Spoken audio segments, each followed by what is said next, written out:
Айтыс қазақтың төл сөзі. Айтысу, жарысу, сынасу ұғымында қолданылады. Ақындар айтысы қазақтан басқа қырғыз, қарақалпақ халықтарының да өмір тіршілігінен орын алған.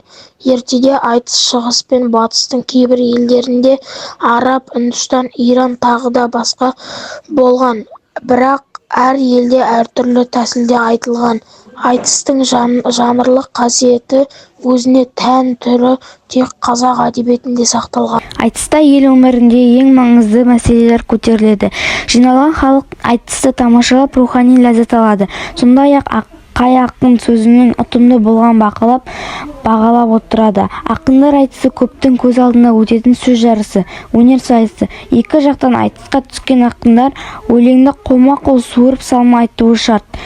Айтысқа түсуші ақындарға қойылар талаптар: біріншіден, тыңнан ой құрастырып өлең шығару.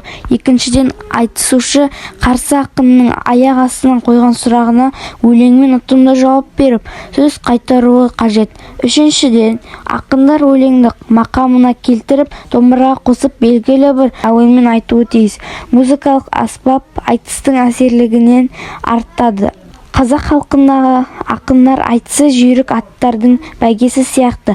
Айтысқа түсіп жеңген ақындарға да бәйге берілген. Халқымыз бұрынғы ақындары айтысының дүлдүлі, Біржан мен Сарыны, Кемпірбай мен Шөшеннің, Жанық пен Орынбайды, Көкбай мен Әріпті, Әсет пен Рысжанды, Жамбыл мен Құламберді және де тағы басқа ақындарды елді ар-намысын қорғаушылар деп көтермелеп, олардың айтысын өлеңдерін сан ғасыр өтсе де ұмытпай, біздің дәуірімізге жеткізген. Айтыстың мазмұнына қарай бірнеше түрлі тақырыптарға бөлінеді.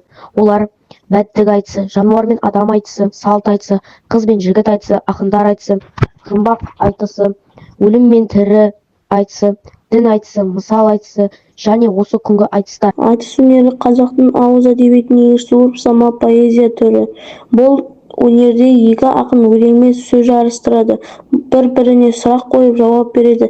Айтыста тапқырлық, шешендік, сөзге шеберлік пен ұтқыр ой бағаланады.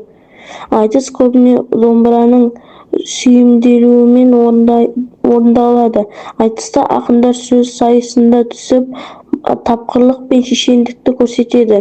Олар елдің әлеуметтік мәселелерін қозғайды, ұлттық құндылықтарды дәріптейді. Сонымен қатар тыңдаушыны ойландырып, тәрбиелік мәні бар өсиет айтады.